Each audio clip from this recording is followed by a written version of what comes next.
The Final Five, an Oracle and Awakening bridge novelette, written, narrated, and produced by Carissa Andrews.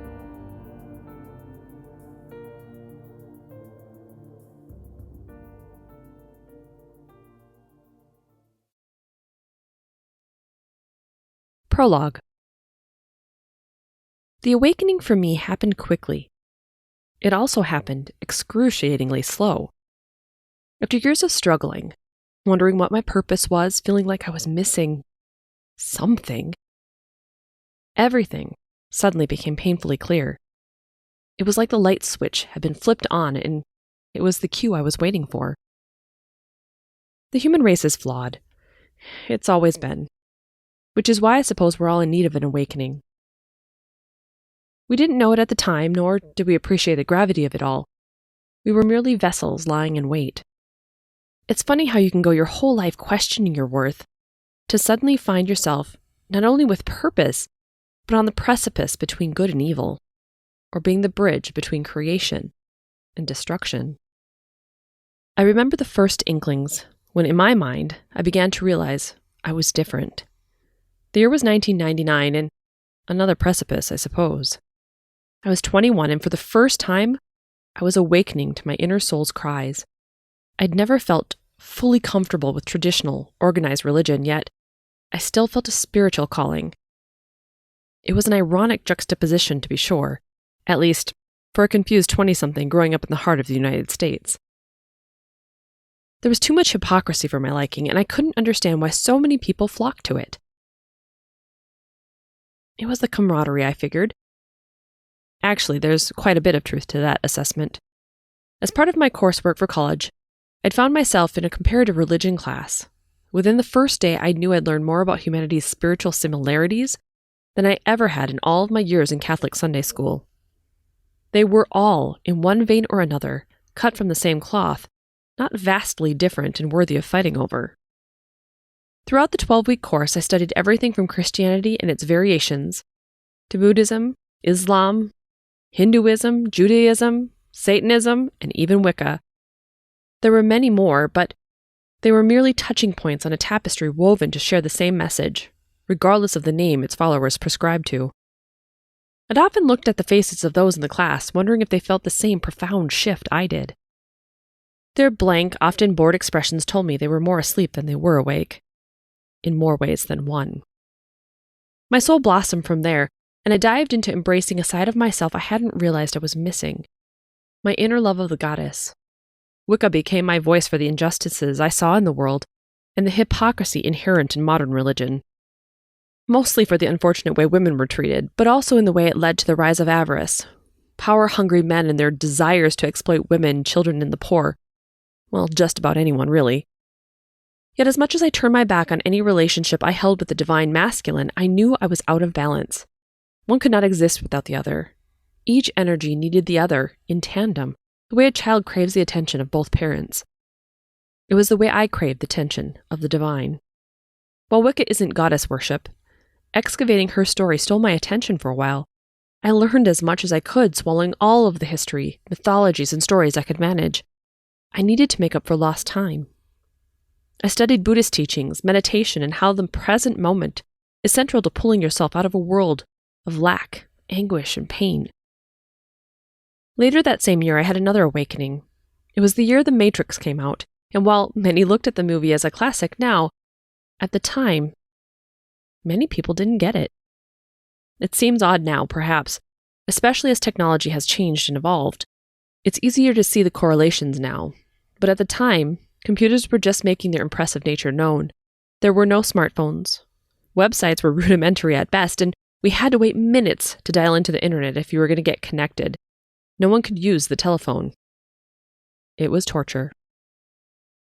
Yet the concepts provided by the movie bewildered many who couldn't grasp the psychological nuances technology could bring to humanity. I remember being so surprised that at 21 I was having to explain to my elders why the Matrix was so profound, why it resonated, what it even meant, why it should be a warning or a wake-up call, or at the very least, a great philosophical discussion for those wanting to dive down the rabbit hole. To this day, it still gives me goosebumps as I relate to the subconscious undertones and possibilities of an existence it offers. Because they were true. In 2001, after moving back to my tiny hometown, I found myself drawn to healing work. I don't remember exactly what caught my attention, but I remember stumbling on a local Reiki group. I didn't know what it was or why it was calling me, but I answered the call regardless. I somehow found my way to the next session of training, and over the course of the next 5 years, I ultimately became a Reiki master. It wasn't to teach the lessons of this study, nor did I want to earn money by providing the services to others. I simply wanted the knowledge and experience of it. This hands-on healing technique became my doorway into all things energy work, to viewing the world in a metaphysical sense. It unlocked my energy retention and what I could do with it. It also opened my eyes both literally and metaphysically. I have never looked back. Now, years later, who would have thought it was this foundation laid by the universal energy or the divine, so I'd be ready for this moment, so we'd all be ready when the time comes. I've been placed on a mission to find the remaining protectors for our upcoming war. Some call them angels. Regardless, they're the ones still asleep with stardust in their eyes who need to know what their purpose really is. It's their job to take over now because no one else can do it. But before I can send them on their path, I'm being tested. I need to find them, and I don't know how. One thing's for sure, big changes are coming, and if I don't locate the final 5 soon, it will be the end of all we know. Chapter 1. Unearthly wails flood my consciousness, but I can't place where or when they're coming from. They echo inside me, through me, around me, and beyond me all at once, and I can't make them cease. A special kind of terror is unleashed, the one only felt through ultimate desperation, the kind associated with destruction, annihilation, and oblivion. I try fiercely to give this awareness context, to find my source, or locate my body, but it's not here. Nothing is here. Instead, it's an endless, deep, black void, and that's all there is. It swallowed me whole, permeating every cell I ever was, tearing it apart until the only thing left is a disembodied consciousness, searching for meaning through fragments of reality. You wouldn't think nothingness would be so bad, but trust me, no one should ever be aware of it. Energy once beautiful and potent has been reduced to less than ash, sent to an in-between place designated only for the truly worthless. This is where we will all be left for eternity. Bolting upright in bed, sweat pools at the base of my spine and across my upper back. Wiping a shaky hand across my forehead, I clutch at my nightshirt, with the other trying to force my heart back inside my body. Morgan? Gabe's voice is distant and drowsy, but his fingertips are warm and comforting as they circle the base of my spine. Inhaling deeply, I push away the dream's remnants and try to regain my center.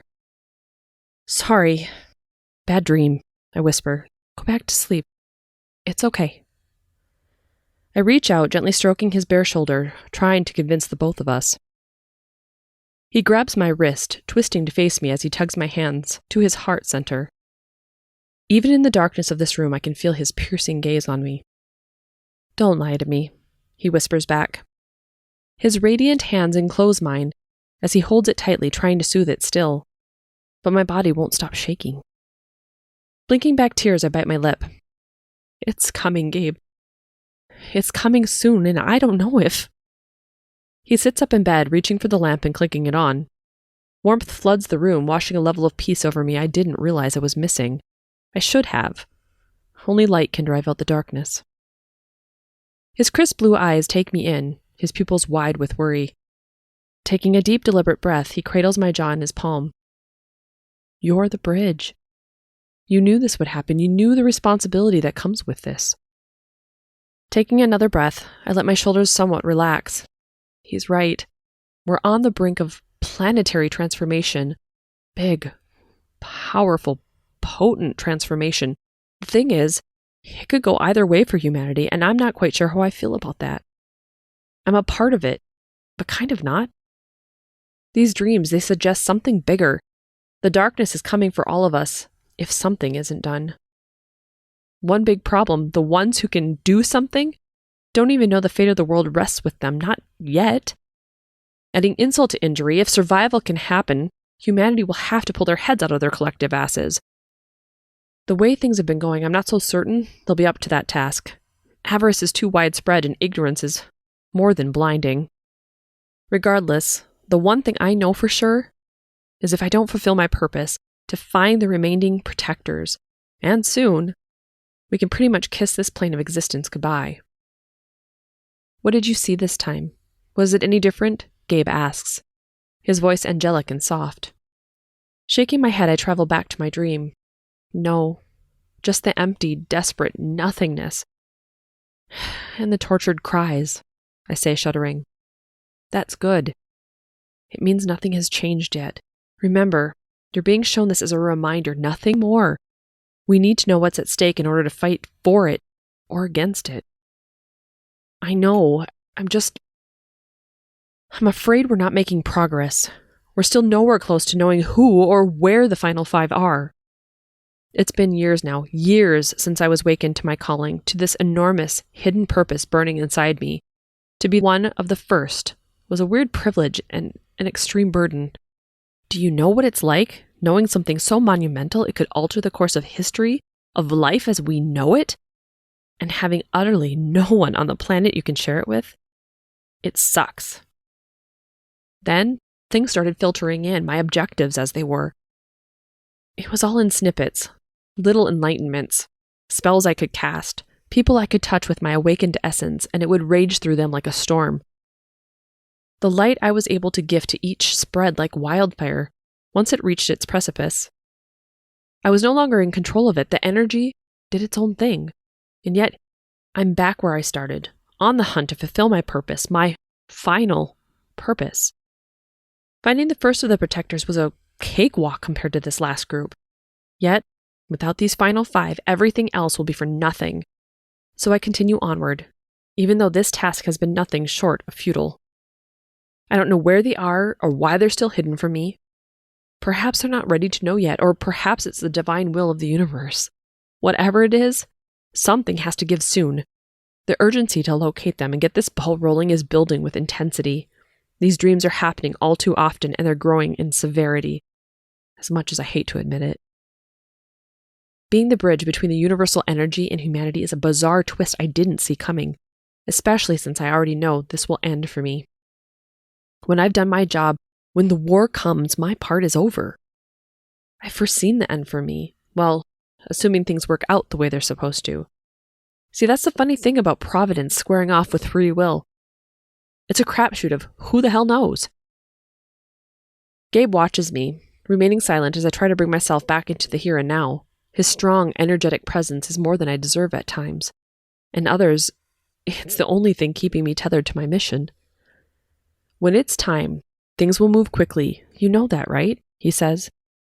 I know, it's just all this waiting that does my head in, I say, kicking off the covers and walking over to my small table on the other side of the bedroom. Even with this looming above my head, I know I can't lie and wait, hoping for the remaining protectors to miraculously find me. Or wishing things would end some other way. My very DNA has been encoded with this purpose, and if I don't follow through, the end will turn out much, much worse anyway. I need to act on their behalf, follow through, and get them to their path because this raging darkness is coming for us all. Sitting down at the table, I reach for my tarot deck and shuffle. I need to get out of my own head and into a clearer space. Flipping over the cards one at a time, I begin to pull their meanings and their message. My eyes linger on the final card, the Magician. There it is again. For weeks now, the cards have been telling me I need to find the Magician, an oracle of sorts. Of course, any details on this Magician have been as elusive as the protectors. Scrying isn't working, and I'm afraid I'm meant to be doing more, but for the life of me, I don't know what. It's like the whole universe has come to a screeching halt regarding messages and mission. Ordinarily, I've had more to go on. The urge is simply to do something. It's infuriating. I hoped by now the universal energy, God, goddess, whatever you want to call it, would have guided me to my next step by now, but that's the funny thing about being an agent of the universe. You're not on your timeline. You're outside time altogether. Spoiler alert, this makes for a complicated, messy engagement when you're still bound to this fleshy existence. I stand up, pushing away from the table, and take a look around at the dimly lit room. Gabe quietly lights candles all the way around the small overhanging space we use as the bedroom in this tiny, derelict church. Daylight isn't rousing yet, but its tendrils threaten to pull out the natural mystery and beauty of the stained glass. The potent scents of frankincense and myrrh aren't unfamiliar to this building, but I'm sure the former tenants would be rolling in their graves if they knew how it was being used now. The irony of it all is, it still gives me goosebumps when I think about it. The magician again, huh? Gabe says, walking up to the table and taking a long, hard look at the cards. I press my lips together and nod. Any visions on how you're going to find this person? The undulating blues in his eyes burn into mine. He knows what's at stake as much as I do. Not a clue. At this point, I'll take any suggestions, I say, turning my gaze to the stained glass window with the tortured Christ hanging lifelessly from its cross. The symbolism isn't lost on me. What have you tried? He asks, taking a seat beside me. Everything, I say, throwing my hands up in the air. Gabe cocks an eyebrow.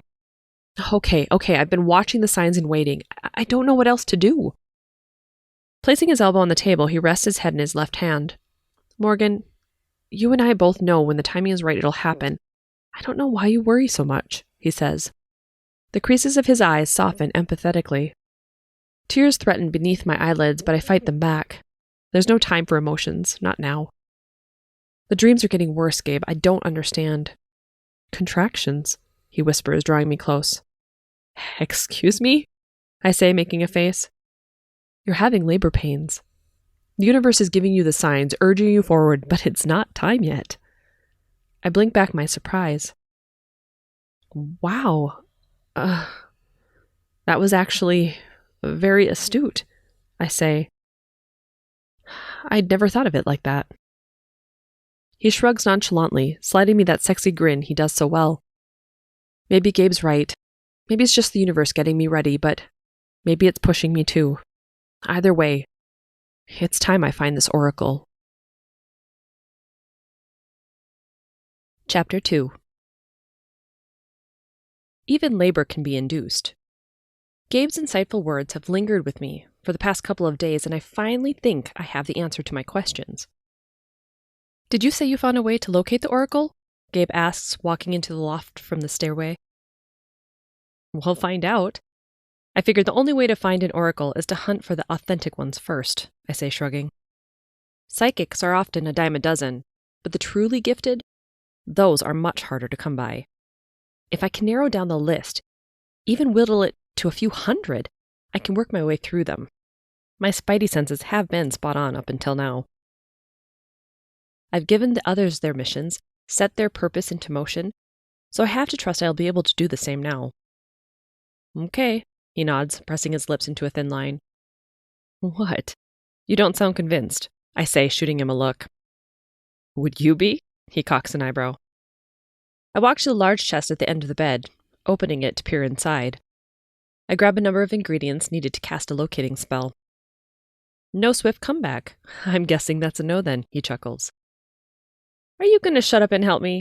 I could use your power, I say, curling my upper lip into a mock snarl. He laughs again. Sure, let's see what we can do. I grab hold of my overused, tattered map, the one that's been in my family for as long as I can remember. If it could withstand guiding us all on the various cross-country trips my father planned, it can help with this. Placing it down on the table I use for tarot readings and other energy work, I strategically place the blue candles, along with crystals and herbs needed. Jasmine incense fills the air, holding a heavy, perfumed weight that draws me out of my mind and into my spiritual self. Holding the pendulum in my right hand, Gabe stands beside me, placing his hand on my shoulders, offering his assistance. Together we bow our heads and I begin to chant the request to the universe. As I set forth these intentions, I call upon the universal energies and the guidance of the powers that be. Aid me in locating those with true gifts of clarity, sight, and vision. Reveal their locations so I may pinpoint their whereabouts and begin my search. After several repetitions, a handful of prospects emerge on the fraying paper, many of which are promising and, interestingly enough, all congregated within a cluster of each other. One of the closest is within a half-day's drive from here. I'd like to start with this one, I say, pointing to the glowing orb. All right. Looks auspicious enough. It's brighter than most of them, too. True, I nod. Isn't it interesting how close many of these are? I wonder if there's some sort of vortex happening in this general area. I point, circling my fingertip around the main group. Gabe nods. Very possibly. We're all attracted to similar frequencies. Areas that feel good to us. Maybe they're all being called there for the upcoming fight. Entirely possible. If I can get both of us packed quickly, how fast do you think you'd be ready to go? I ask, walking to the closet and pulling out a large suitcase. Faster than you can, I imagine. I glance up just in time to catch his wink. My lips slide into a grin and I shake my head. He's probably right. Within a couple of hours, we're packed up and in the small Toyota Corolla I've used for years and years. Well before I met Gabe, that's for sure. But it's never done me wrong. In fact, it's been more reliable than my intuition has been as of late. Gabe clutches the steering wheel, eyes locked on the horizon in front of him. He's taken the first shift of driving, and I've promised to take the second. With any luck, we should be to the small town within the next 6 to 7 hours. We drive in silence for a while, both of us taking in the scenery and world around us. How long do you think it'll be before the war? I say, finally breaking the comfortable silence. Gabe takes a deep breath through his nose and exhales. I'm not sure. It's coming, though. I feel it in my core. Like a different kind of circadian rhythm stirring me awake. I nod. Yeah, I know what you mean. I bet you do. I'm glad I can be here to share this with you. It must have been hard when you were the first. Certainly wasn't any fun, I say, shaking my head. Luckily, it didn't last long. We were all standing at the threshold, just waiting for the right moment to come out of our slumber. Why do you think the final group is still so isolated? Do you think it's by choice or part of something bigger? There are so many reasons it could be. I've played them all out in my head. Could be all the pieces aren't aligned yet, like you've said. Free will may have put a wrench into things, and maybe one of them isn't ready. I get the sense that when the first of the 5 go, the rest will immediately follow. I don't know why. Would be convenient if they do.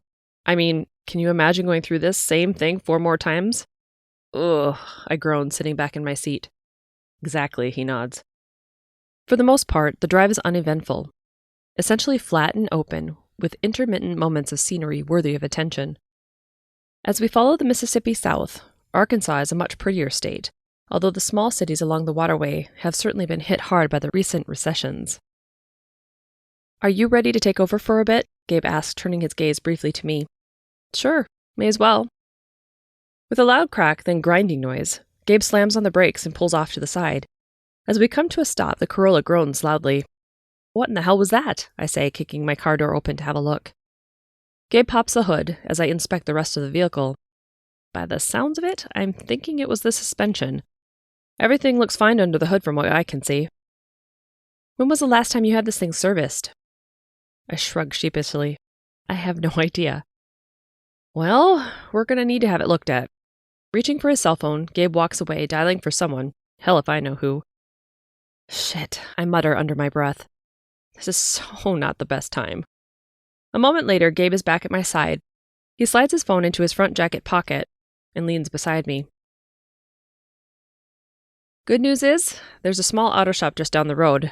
Bad news is, their only tow truck is in use. They said it could be a few hours before they can get to us. Oh, you're kidding, I groan, sliding down the car door into a tight squat. Well, we could either wait here with the car or walk down to the shop until they can send the tow truck out. If you want to go down to the shop, be my guest. But they're smelly and always take longer than they estimate. I'd rather wait here with our stuff, thanks.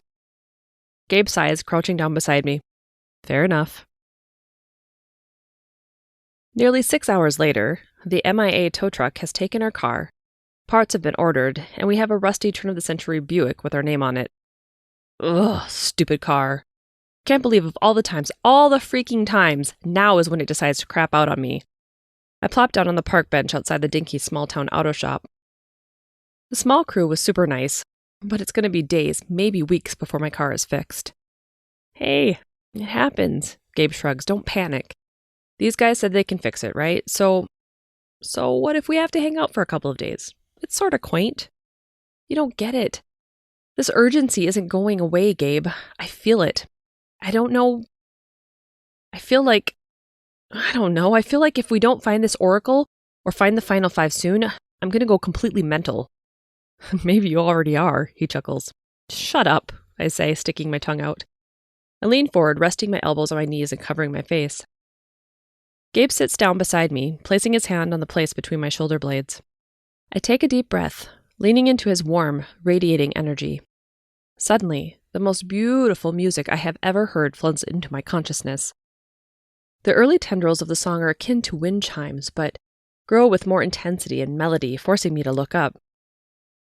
Gabe, oh my God, it's her! I raise my hand, pointing to a young woman exiting a coffee shop from across the street. Hot pink strands of hair cover up half her face, and she walks away with purpose. What do you mean? He says, eyebrows knit together as he follows my gaze. The energy from the woman's aura pulses off of her in waves unlike any I've ever experienced before. Can't you sense her? Goosebumps flash up and down my forearms and back. Oh my God, Gabe. She's the one I'm looking for. Chapter 3.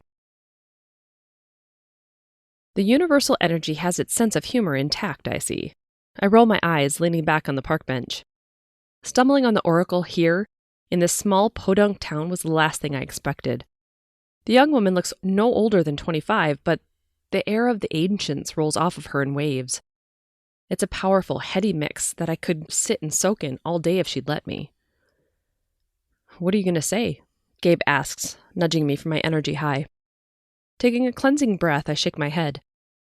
Not sure yet, but I'll think of something. First, I'll have to assess her level of awareness. She might not even grasp her own power for all I know. Do you think that's likely? No, but something is off about her energy and I can't place what it is. How so? He asks.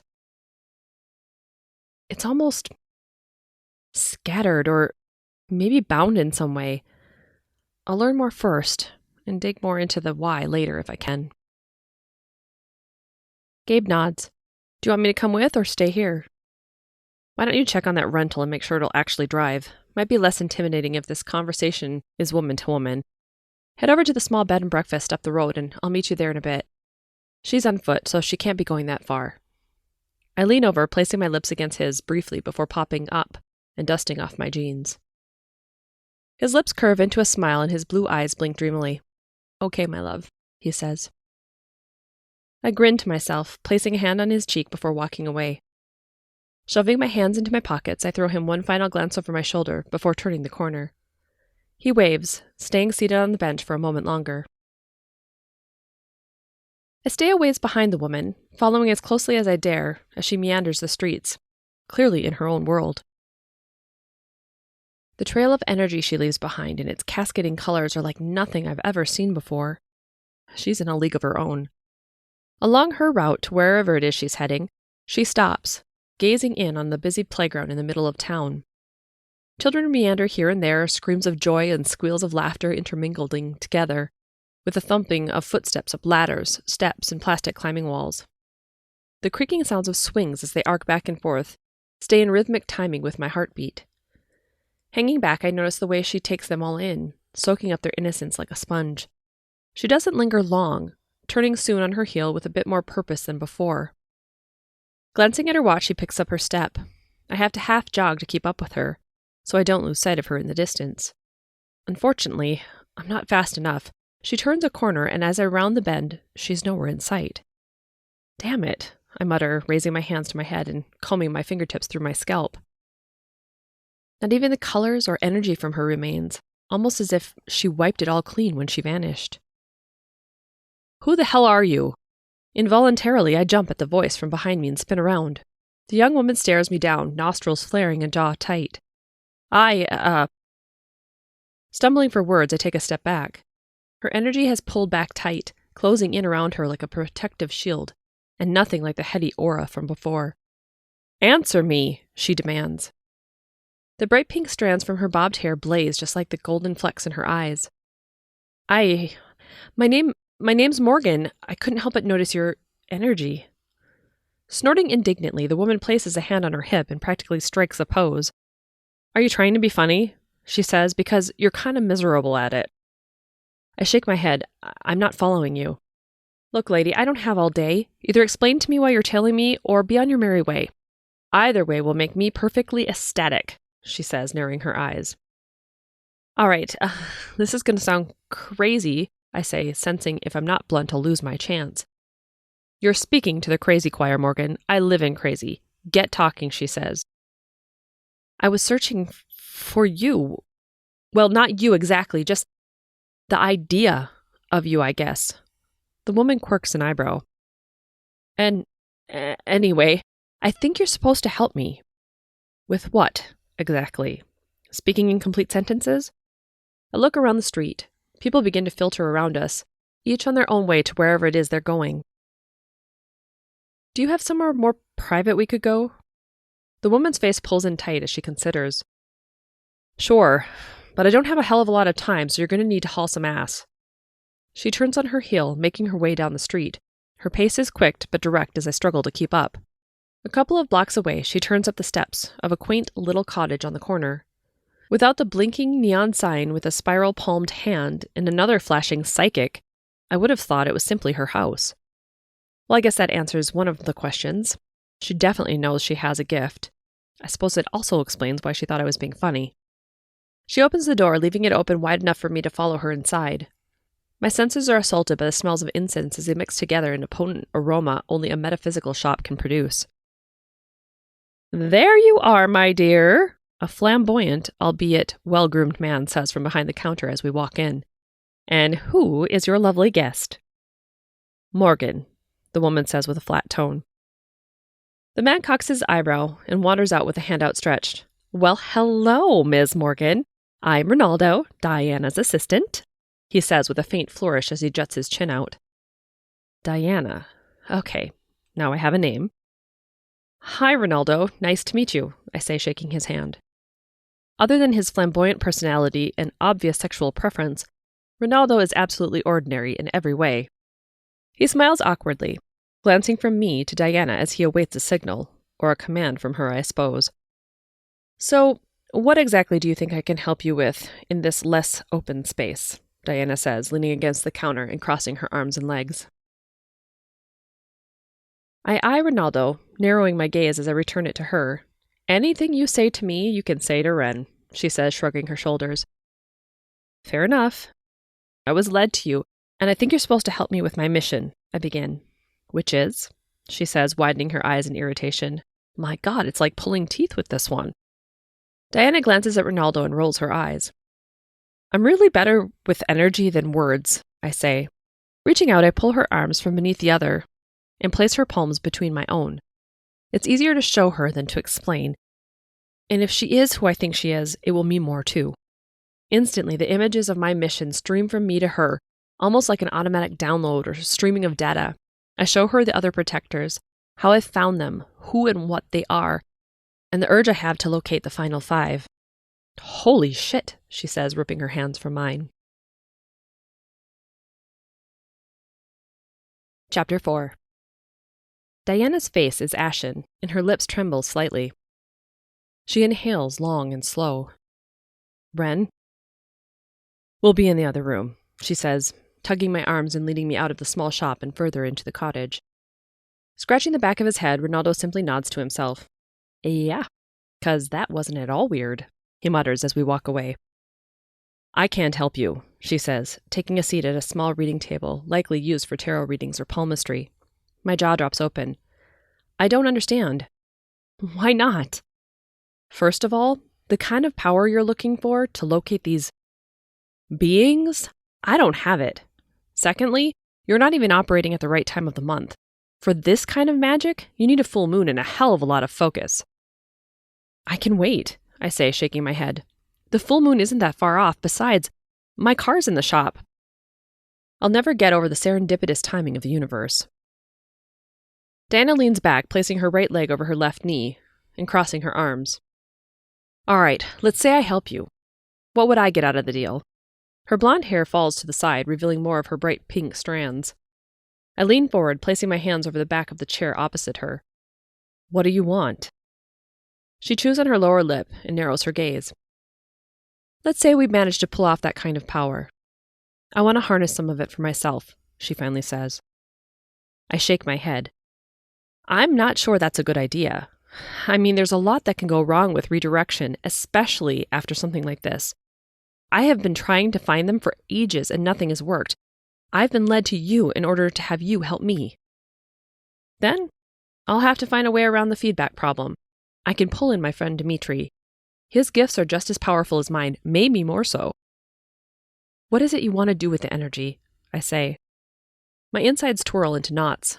Never a good sign. That's my business, she says, raising an eyebrow defiantly. I snort, throwing my hands out. You saw what I need and why. Do you not realize the significance of this? Sure. You're looking for some angelic beings. So what? She says indignantly. So what? This battle, these angels, they're what stands between redemption and annihilation. Diana shrugs flippantly. Meh. Again, my mouth drops open. How can you be so ambivalent about all this? Look, doll, I don't know you. I just know what you're showing me, and for all I know, there's a glamour in there for effect. Wouldn't be the first time. Even if what you're saying is true, I'd welcome some peace if things went sideways. I'm not all that partial to humanity anyway. I scrunch my face, trying to understand where this woman is coming from. How can someone with her kind of power be so guarded and closed off? You felt it. You know what I showed you is real and not some damn glamour. This is what I'm living with, and I've been searching for you. You, not someone else, not this Dimitri or whatever. You. The universe has divined. Diana rolls her eyes. Oh, man. Don't bring divinity into this nonsense. We've just been talking about angels. How else do you explain this? Crazy random happenstance? I guffaw. You're kidding, right? Tell me you're kidding. Her face is deadpan as she looks from me to the clock on the wall and sighs loudly. Diana! Your 2:30 is here, Ronaldo says, poking his head into the doorway. Tell her I'll be ready in just a minute. Got it, he says, and then he's gone. I clutch the back of the chair, making my knuckles turn white. Diana, please. This is about more than you, or me. This is about the fate of the world. Diana uncrosses her legs and stands up. Well, that was very dramatic, she says, grabbing me by the shoulders and walking me to the door. Look, I've given you my offer. Take it or leave it. Right now, though, I have work to do. Ren, can you see Morgan out?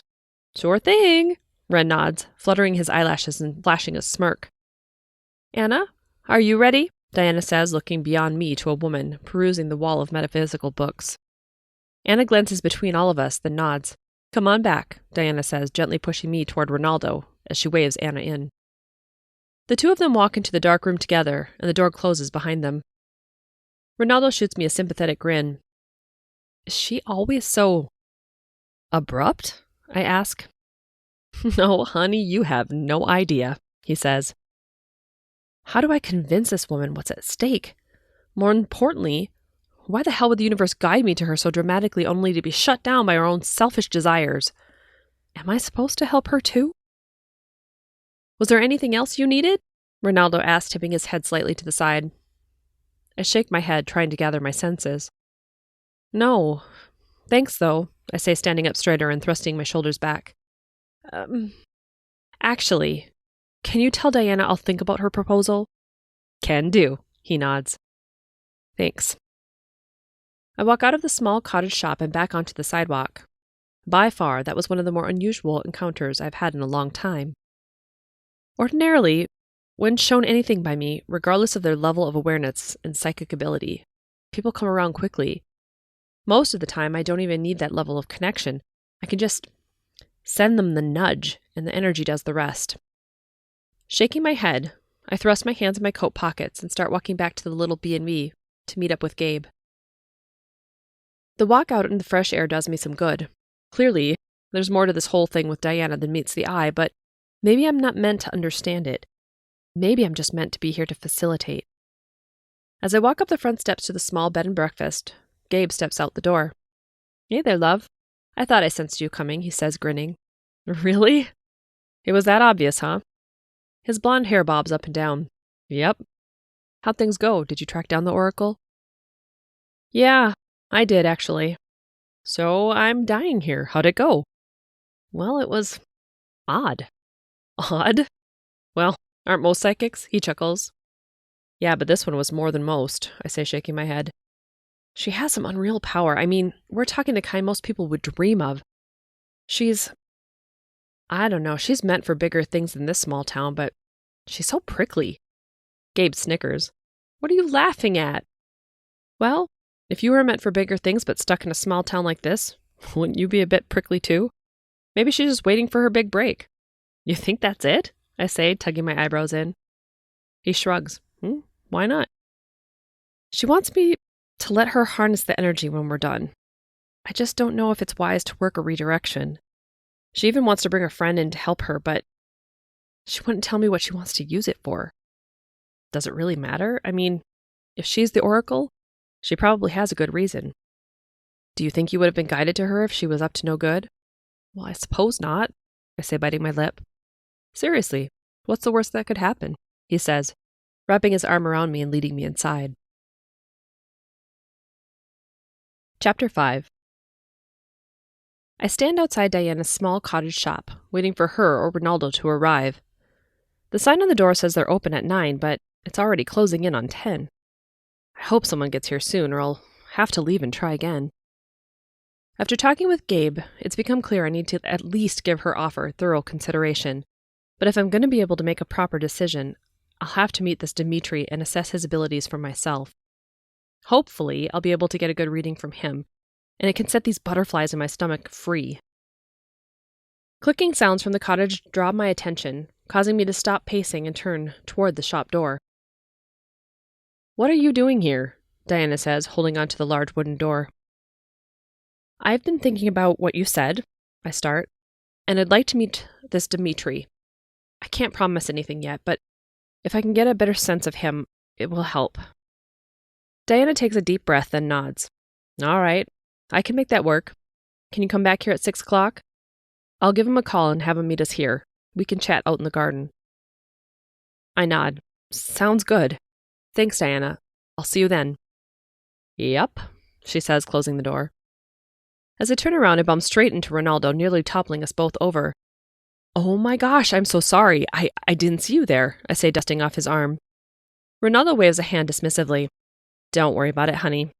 Let's just hope I can sneak into the shop with a little less fanfare. Diana's going to kill me, but I had to stop at the shoe sale down the road. Granted, I didn't get anything, but it was still fun. Have you been there? No, I say, shaking my head. He shrugs his shoulders sheepishly. You're missing out. Seriously, you might want to take a moment and check it out. I wave as he steps around me and grab hold of his wrist to pull him up to a quick stop. If I were you, I'd give it a minute. Diana was just... Oh, look. There's my punctual assistant. Ronaldo flinches. He corrects his face quickly, donning a super huge smile and turning to Diana, who stands in the doorway tapping her foot and looking at her wrist. There's no watch, but she does it for effect anyway. And there's my gorgeous boss. My, have you done something different with your hair today? It looks absolutely ravishing, he says, laying the sweet on thick. Diana rolls her eyes. Any idea what time it is? She says, crossing her arms. Ronaldo casts me a goofy, help me, glance, but turns to walk up the stairs with his head hanging in mock defeat. Is it really so difficult to be on time? I mean, honestly, Ren, she says, holding the door open for him as he walks inside. What if customers came in while I was waiting for you? I would have to figure out how to run the till and everything. Oh, I can see the horrifying dilemma. It won't happen again, he says. But honey, you should have seen the shoes on sale today. You'd simply die. I have enough shoes, and so do you. Really? He says, feigning surprise. Diana shakes her head, shooting me a quick glance before shutting the door.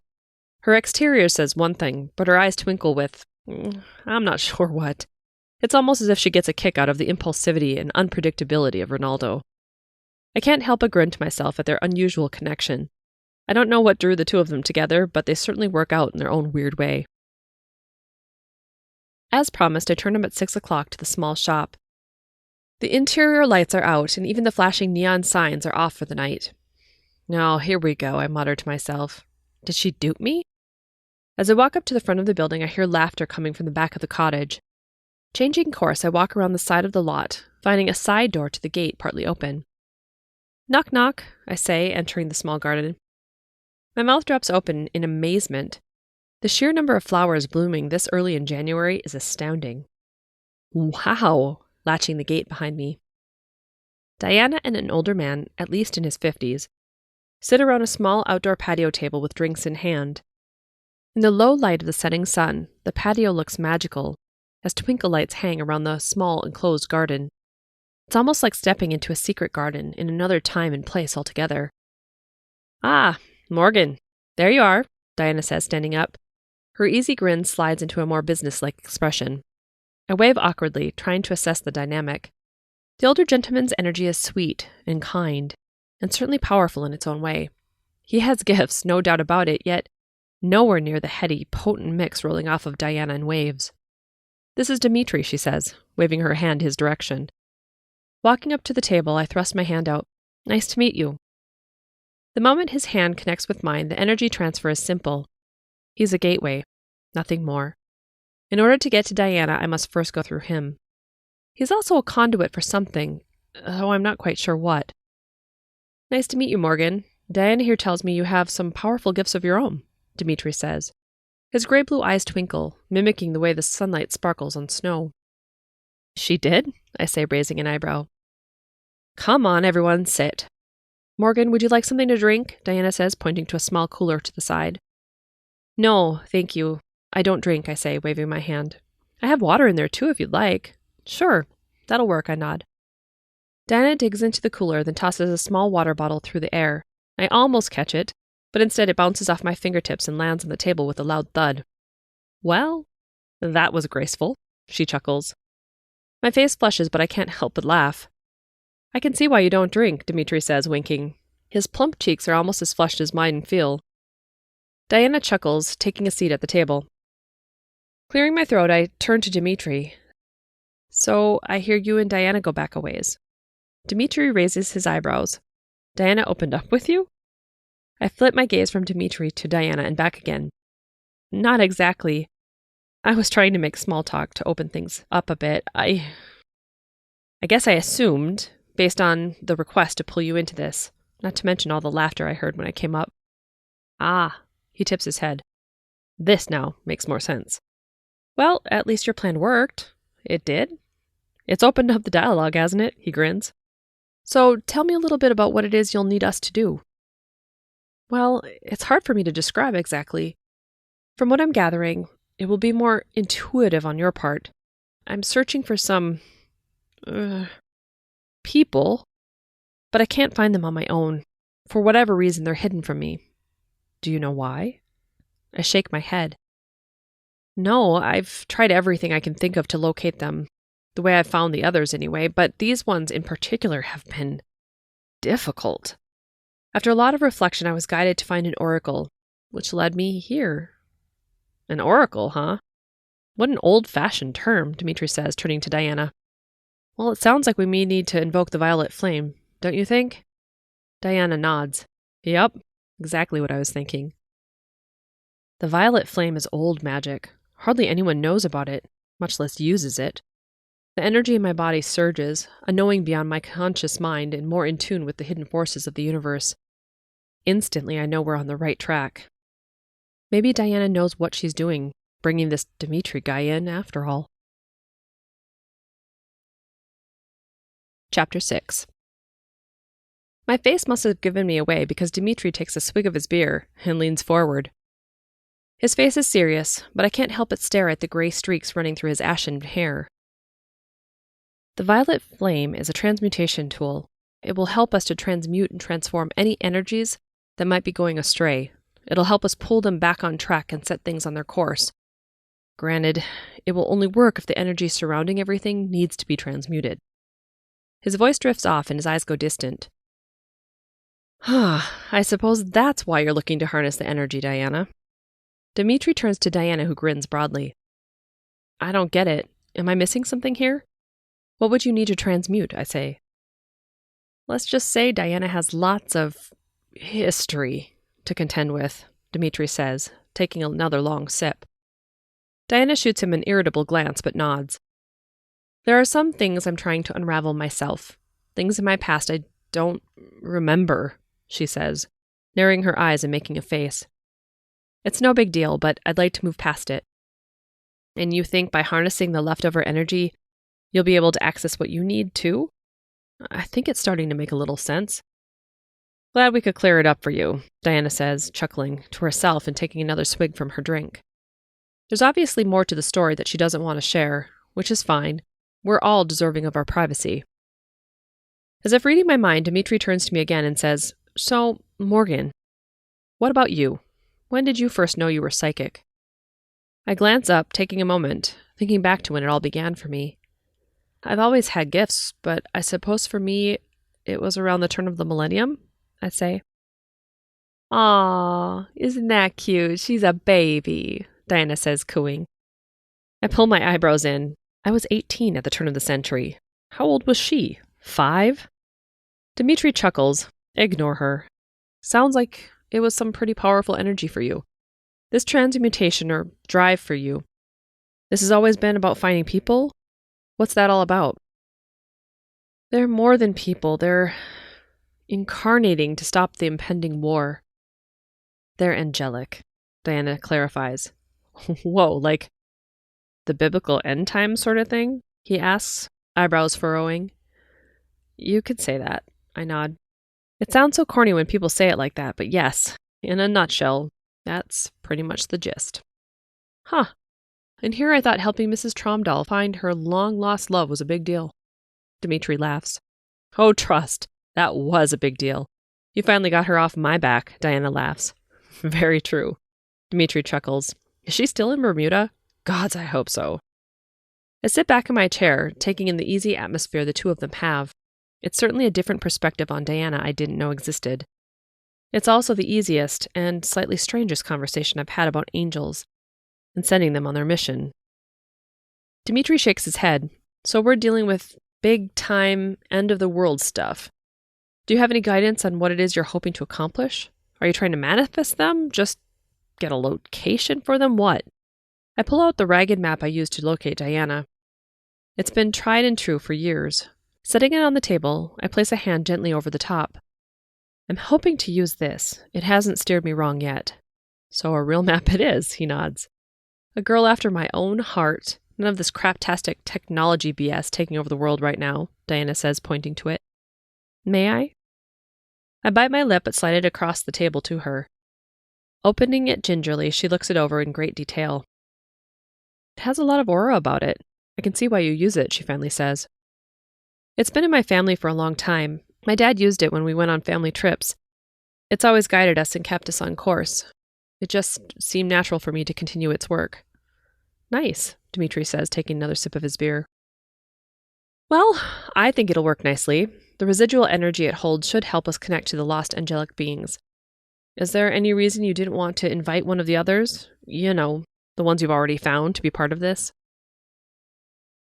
In a weird way, it never occurred to me, though I've managed to bring one anyway.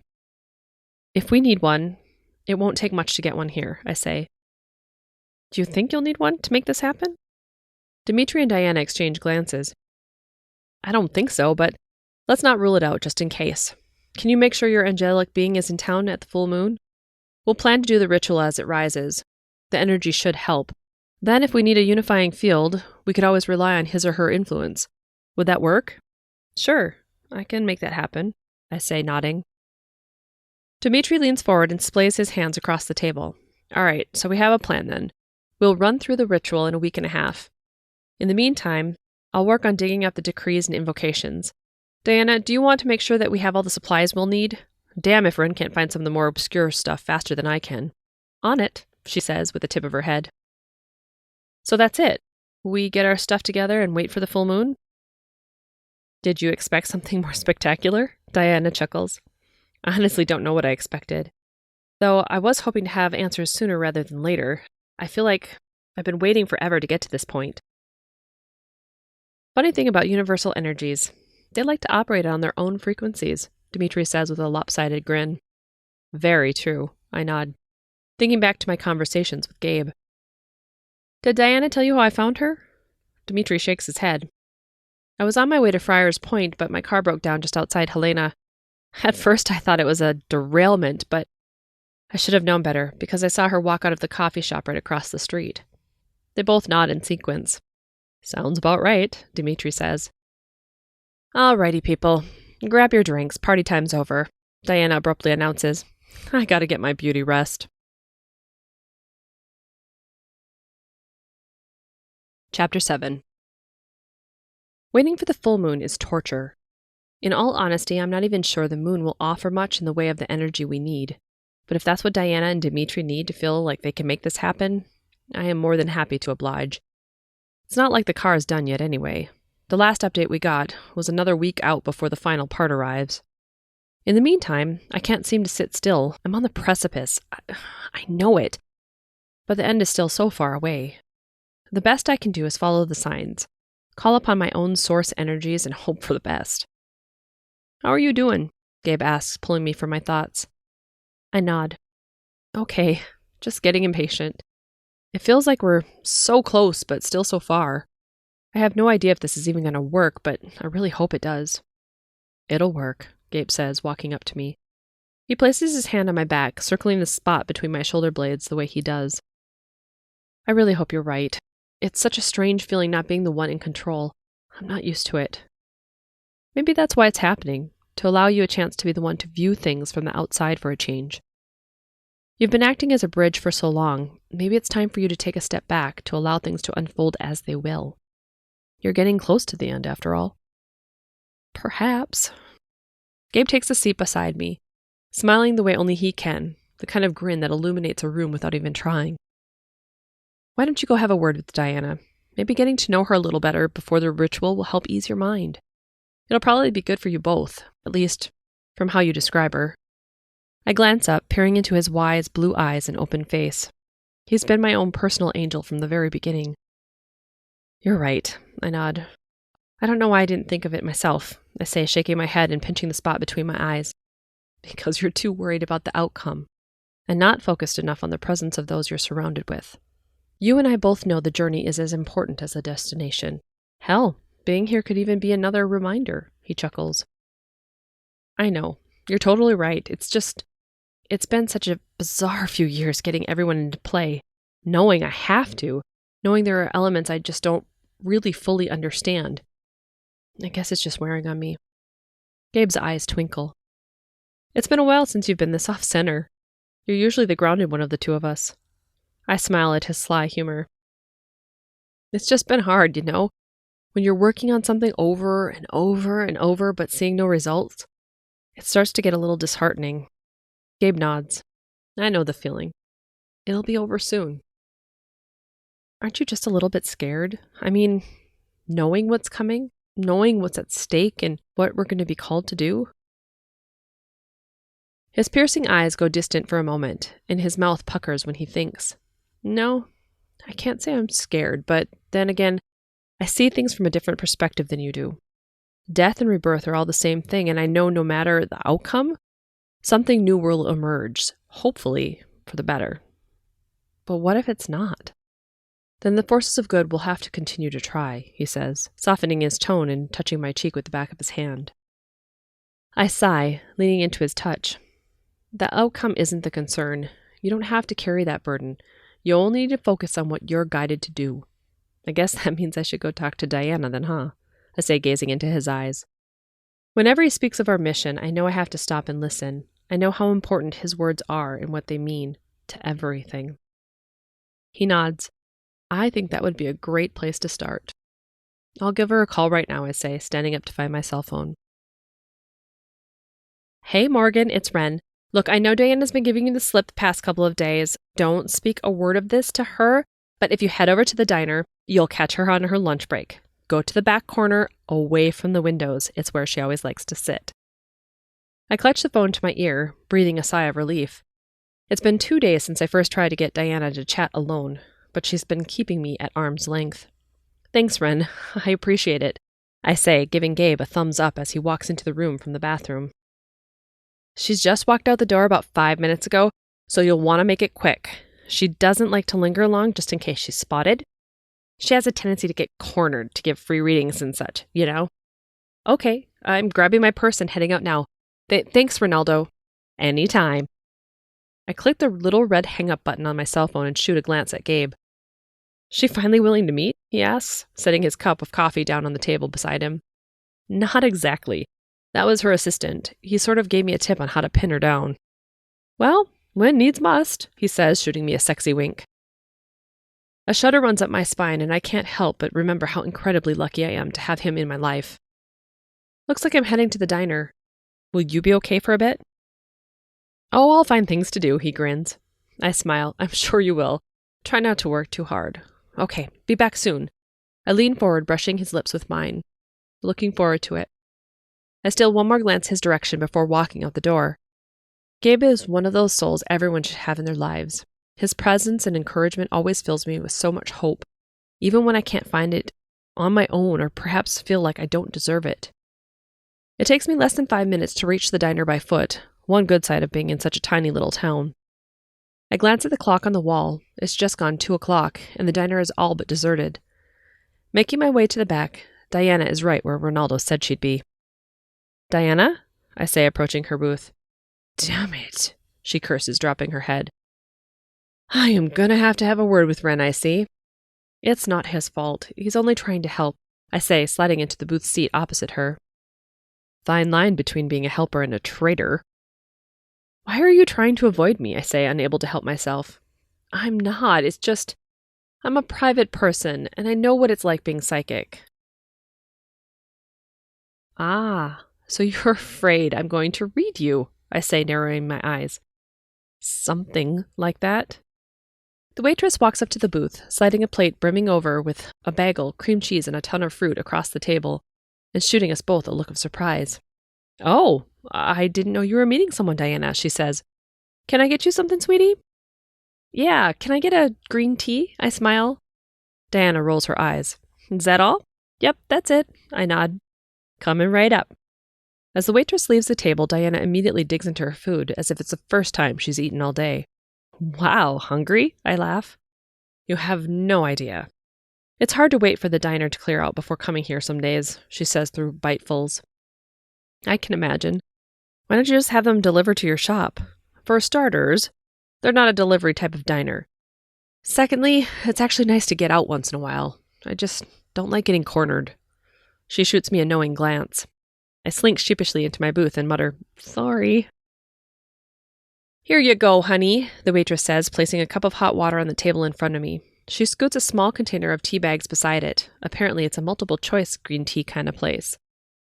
Plucking out the only actual green tea from the host of herbal assortments, I plunge it into the hot water. Diana, I have to ask you a question, I say, staring into the tea. I promise I'm not here to read you. I just need a few answers. Do you mind? I have a feeling I won't be able to stop you if I tried, she says, lifting her gaze from her bagel. I'm trying to gain my center in all of this. I really feel uneasy, and I guess I'm just trying to ground myself. Odd question, she says, snorting. Funny, I say, rolling my eyes the way she does. Look, from the moment I laid eyes on you, I knew you were the one I was searching for. I can't explain it. My gifts are my own, and they sort of just come to me. I suppose it's similar to the way yours do, but I can't be sure. Sometimes they're psychic impressions, other times they're more abstract. And there a point in there? Is there a point in here? She says, slowly blinking. Well, yeah. You're way more powerful than Dimitri is. You have, I don't know how to put it, an energy unlike anyone I have ever met. Your gifts are well beyond him, yet it seems like you default to his expertise. Why is that?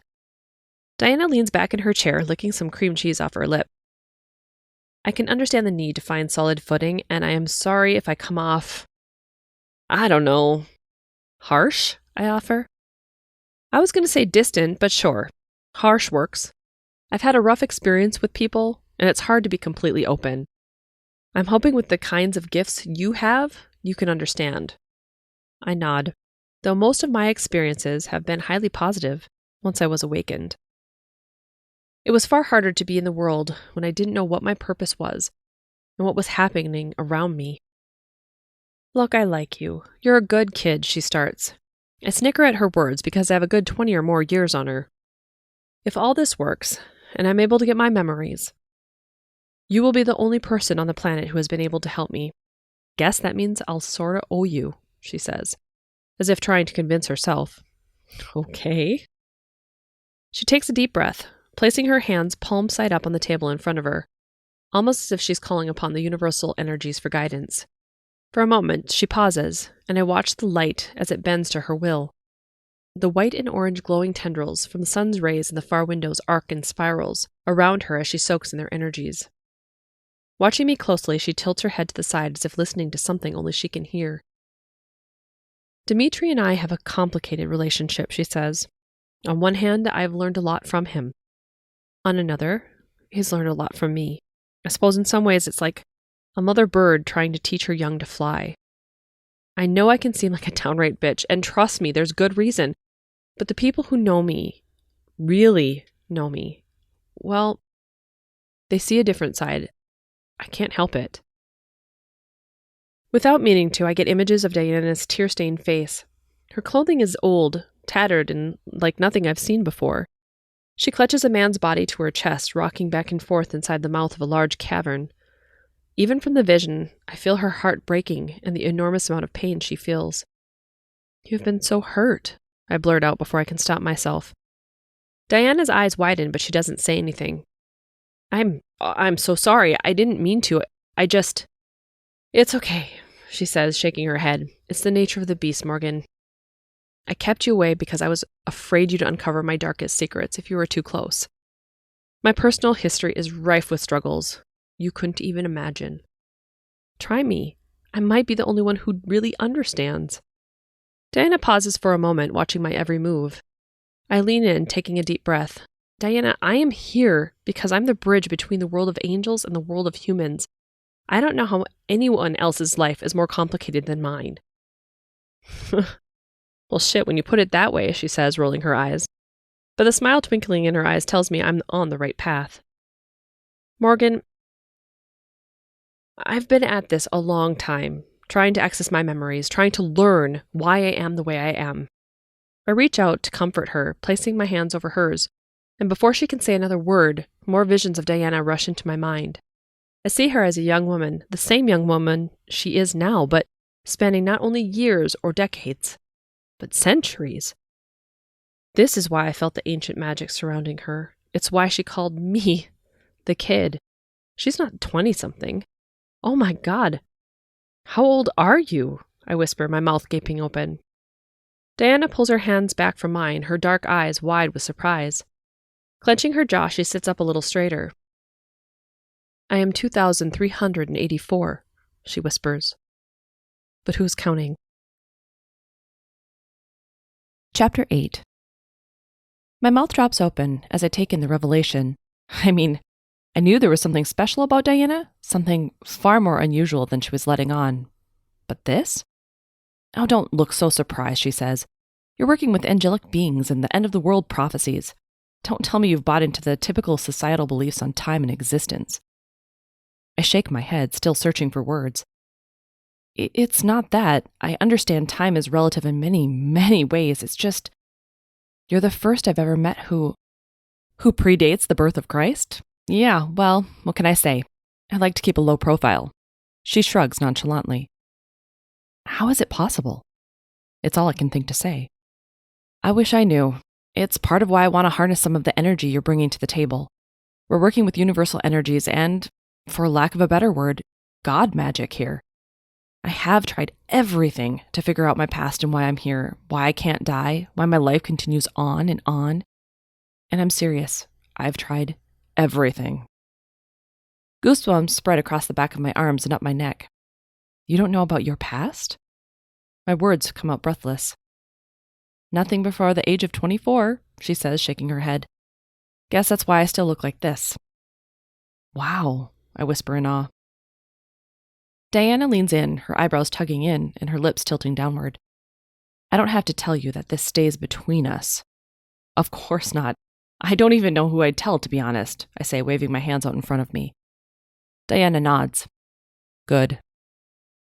Does anyone else know? I mean, you had to have someone else in your life that you could confide in.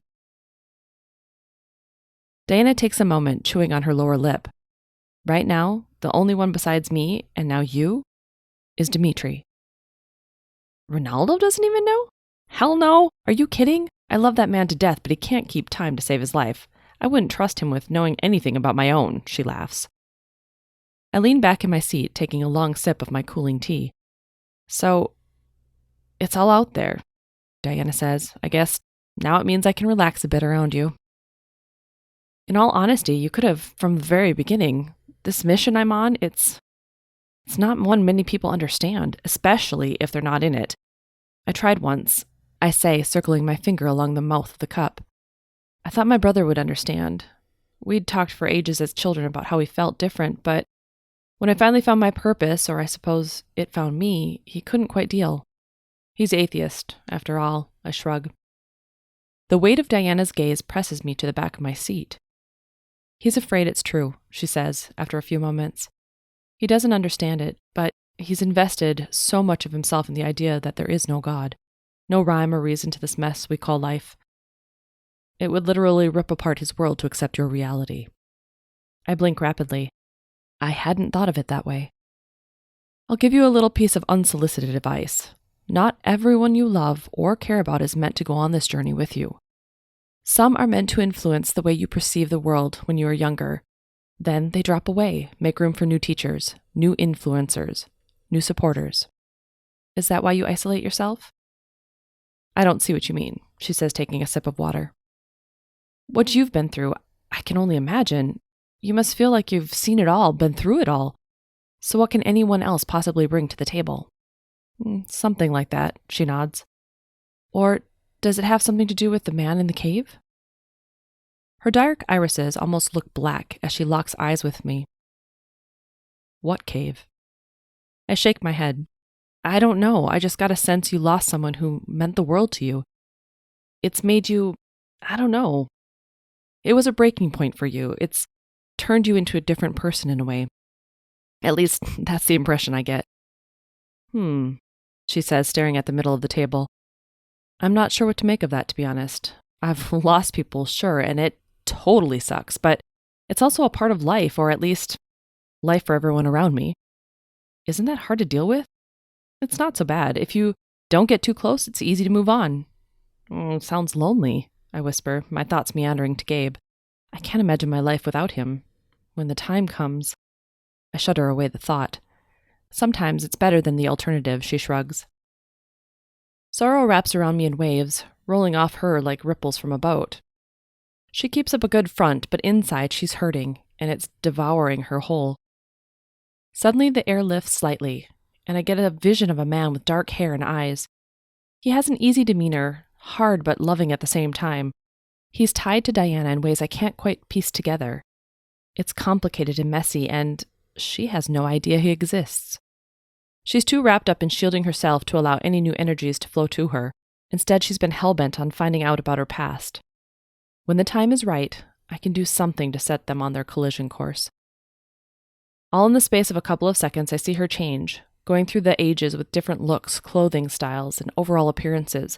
She's been so many personas. She's tried to blend in, she's tried to stand out. She wasn't wrong. Diana has literally tried everything to figure out her role, her real role in this world. Can I ask you a dumb question? I suppose so, she says, quirking an eyebrow. Am I going to regret it? Maybe, I chuckle. Why Diana? I mean, if you're so old, you have to have a different name, right? Hell, many names. So how'd this one stick? A broad, goofy grin spreads across her lips. It actually suits her face, helping to lighten up her energy. And for a fleeting moment, it feels as fresh and young as she looks. What can I say? I've loved Wonder Woman since her inception, she shrugs nonchalantly. Chapter 9. Stepping outside, I'm taken aback by the energy of the full moon. I've never noticed its power quite like this before, and I have to admit, there may have been more to its timing than I originally thought. Still clutching Gabe's hand tightly, I pull up short, tilting my chin to the sky and soaking in its essence. "Everything okay?" he asks after a few moments. Eyes closed, I smile and take in a deep breath through my nose. "I have a good feeling about all of this," I finally say, turning my gaze to him. "Excellent. See, what did I tell you? Aren't you glad you talked with Diana? You've been a different person since you came back," he says. "When you're right, you're right. It's part of the reason why I love you so much," I say, squeezing his hand. Grinning back at me, he takes the lead as we continue our walk to Diana's cottage. Without trying the front door, we follow the walkway to the back gate and enter through the garden.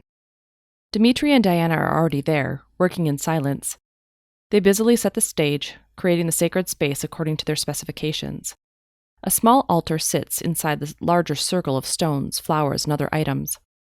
In a weird way, I feel like a third wheel to the whole event. As much as I know about magic and universal energy, they're on a completely different level as they work together. Taking a seat on a stone bench just outside the circle, we listen to them muttering incantations under their breath and moving in sequence to one another. I'm in awe of the concentration the two of them have to channel their focus and energy, even as we entered. They haven't even met Gabe yet, but their concentration is so focused it doesn't matter. "Wow, you weren't kidding," Gabe whispers, leaning in close. My eyes widen and I shake my head. "Right?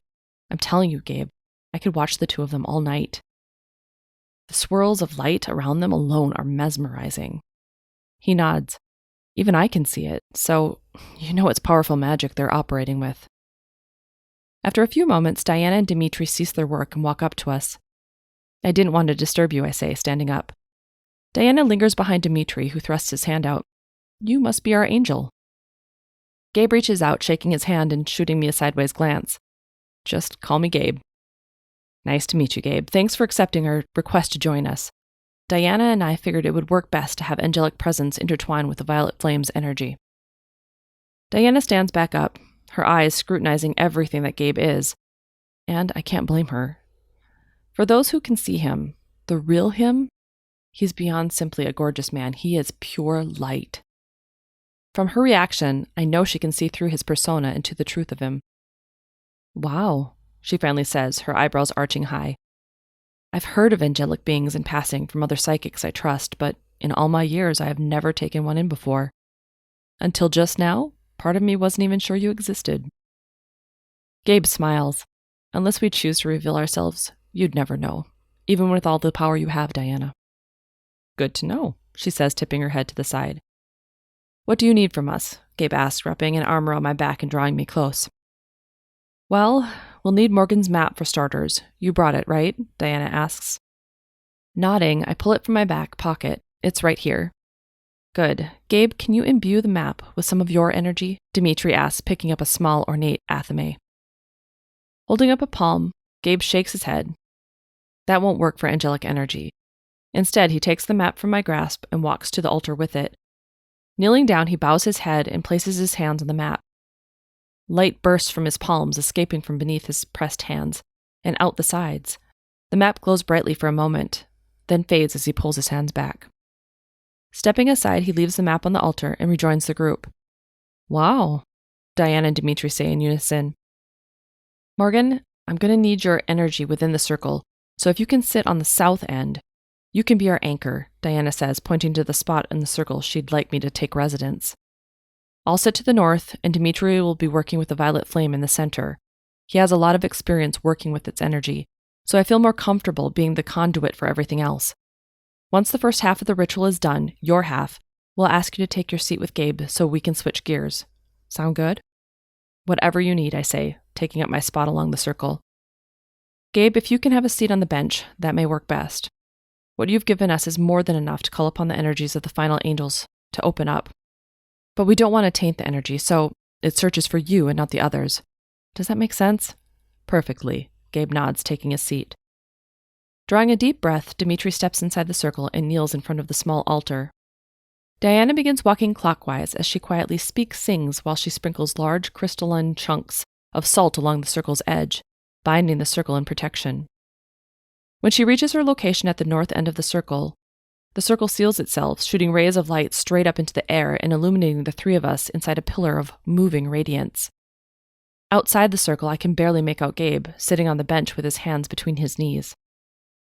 Dimitri begins his part of the ritual, drawing power from the moon and invoking the frequency and energy of the violet flame.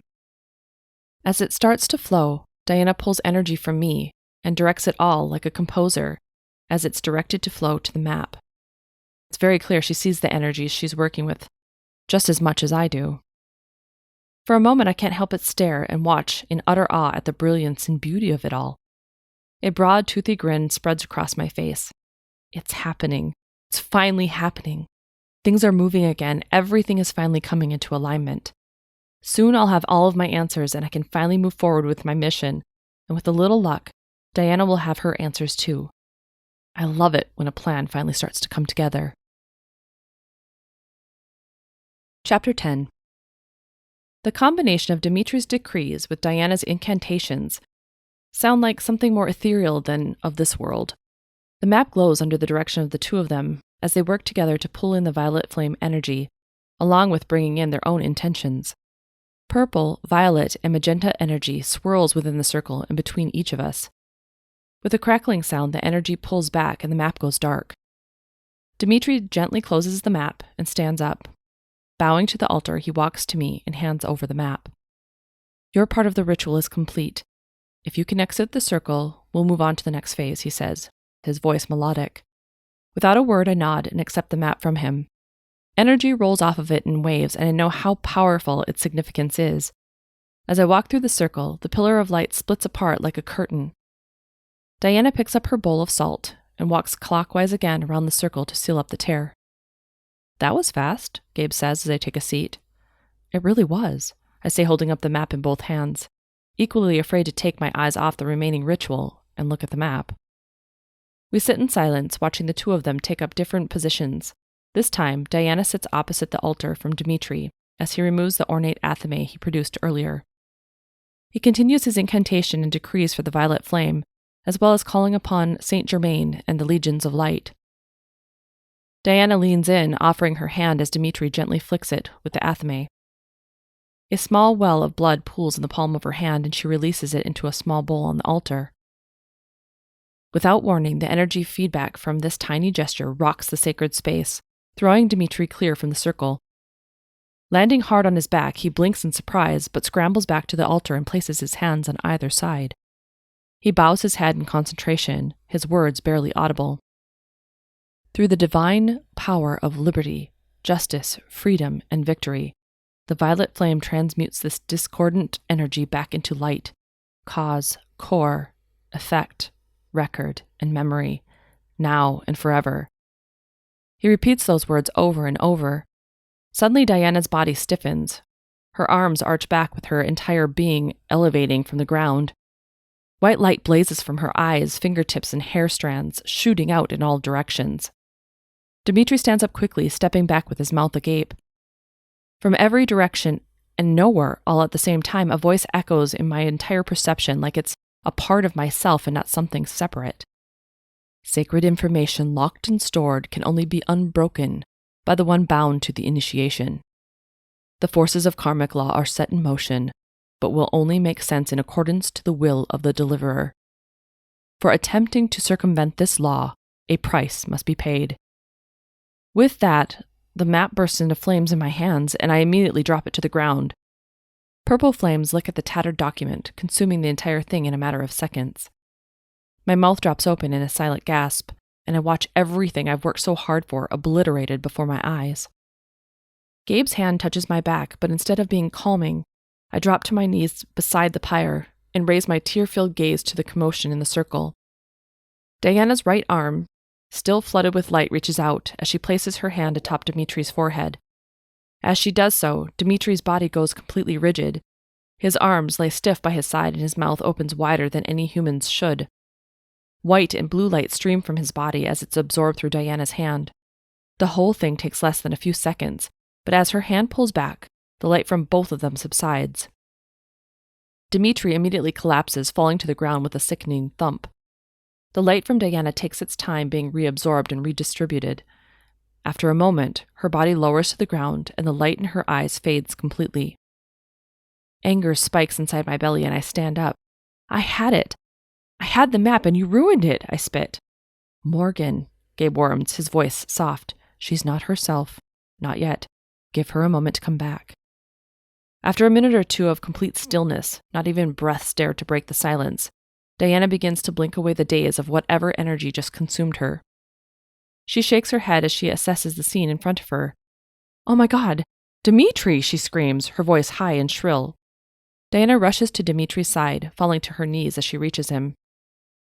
Dimitri's eyes roll back behind his eyelids in an odd and terrifying way. His body flops in her arms like a rag doll as she pulls him into her lap. The scene isn't all that dissimilar from the vision I had in the diner, though the man was someone else. Diana, his gifts have been stripped from him, Gabe says, walking beyond me and breaking the circle. As he does so, the energy all around us dissipates like fireflies dispersing in the night. If looks could kill, he'd be dead from the daggers she throws.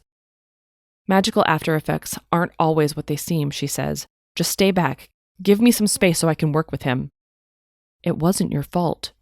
You were no longer in control. Whatever you attempted to retrieve together, it was not allowed by karmic law. The information you were trying to access, it's been sealed at the highest order. You stripped him of his gifts as payment for breaking the law. What are you even talking about? She spits, fear blazing in her eyes.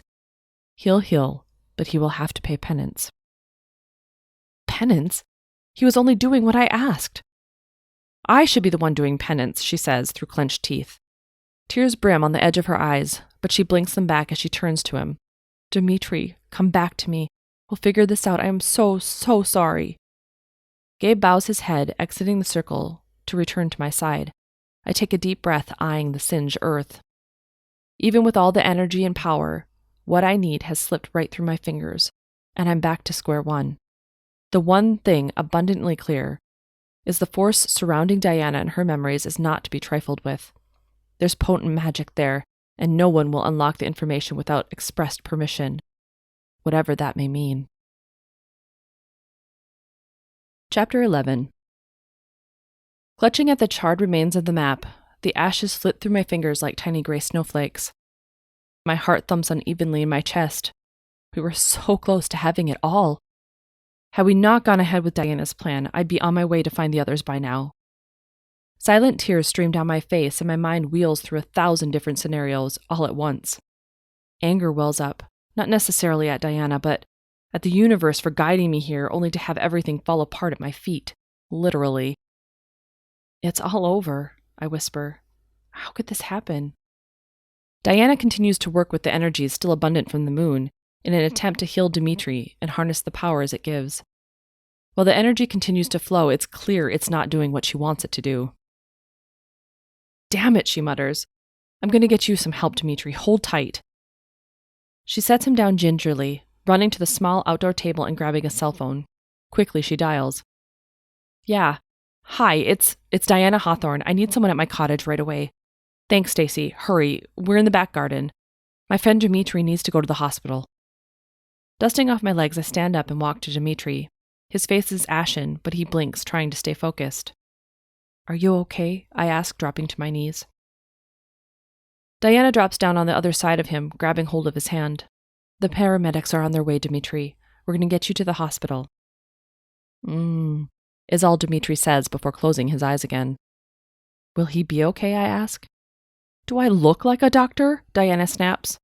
It's her defense mechanism. I know it is, but the sting in her words still hurts, especially after everything we've been through. I'm sorry, I just meant... Diana takes a deep breath and bites her lip. I'll let you be. I'm so sorry. I hope Dimitri will be okay, I say, standing up and walking out. Gabe follows immediately behind me. In the distance, flashing light floods the streets, followed by the sirens of the ambulance. I point them to the location in the back and keep walking, as they park on the alleyway beside the cottage and run through the gate. Anger, sadness, desperation all wash through me in sequence. I have no words, nothing I can say or do right now. Everything I've worked for has gone up in flames. You're on the right path, Morgan. Don't let your faith waver now. You never would have been brought here unless it was meant to be, Gabe says, placing his hand on the backside of my heart chakra. I feel the energy he gifts me, as he always does when he knows I need it. I sigh, knowing he's right, but it sure doesn't feel like it right now. This might not be the time and place, but it will set me on the path that is right. I was meant to meet Diana. I was meant to be here and witness all of this. I might not know all the reasons, but I don't have to. I simply need to keep trusting the process. I also know there's nothing I can do to help Dimitri. If this is karmic law, the only way to restore his gifts is by balancing it out, and he and Diana are the only ones who can do that. Looks like we're back to square one, I mutter, blinking back tears. Not exactly, Gabe says. How can you say that? The map is gone. I have nothing to show for all of the efforts. Your portion of the ritual worked perfectly, he whispers, taking my hand. What? I say, my eyebrows scrunching in as I turn to face him. You were trying to transmute the energy. Do you know what that means? I stop walking, pulling up short. What are you trying to say? I'm saying you just need to be patient and... Suddenly, swirls of violet energy burst from the ashes still peppering my hands. A phoenix of sorts, as it makes its way to me. Flowing into my eyes, my vision is consumed with bright purple and white light, as it swirls together in a dance of mystery and magic. Before I know it, I can see the angelic presence of all my angels. Every single one I've touched, helped, and awakened. I can see the different colors of energy of the final 5, and the last of the angels I need to help on their path. Oh my God, I whisper, raising my hands to my mouth. What do you see? Gabe asks, touching my shoulder. Everything. Everyone. And? He urges. Looks like we're heading back home, I say, verging on the edge of laughter. Gabe chuckles. Sure. Why not? Nothing like going full circle. Taking a deep breath, I shake away my doubt. The flames were never a part of the ritual Diana and Dimitri were doing alone. It was the transmutation all along, it just hadn't finalized. We literally changed the map's guidance to one I could see on my own. Ingenious. I glance back toward Diana's cottage. The lights flash brightly, then suddenly erupt brighter as the ambulance clears the corner and flies by us on the street. I may not be able to help Dimitri gain his gifts back, but after everything Diana's been through, the least I can do is set her on her path. This is part of why we were meant to come together. My vision alters from the here and now to a man with black hair and dark eyes as he sits in the small coffee shop counter around the corner drinking alone. With my newly enhanced vision, I can see perfectly the path he's meant to be on and how it intersects with Diana. Releasing the energy to start dominoes falling, I experience the beginning of a new adventure for her. She may not have gotten what she was hoping for tonight, but it's because her journey is one more complicated than she's aware of. Integrating a new life, a new way of being, takes time, and it takes reintegration into the world again. She may not have realized it. Hell, I didn't realize it at first, but the energy of the violet flame left its mark on Diana in unexpected ways. The transmutation worked far better than either she or her friend realizes. What she does with it now is up to her. To be continued. To continue on with Diana's story, look for Carissa's full-length novel, Oracle, audiobook available now. To continue Morgan and Gabe's story, look for Carissa's full-length novel, Awakening, also available now, audiobook coming 2020.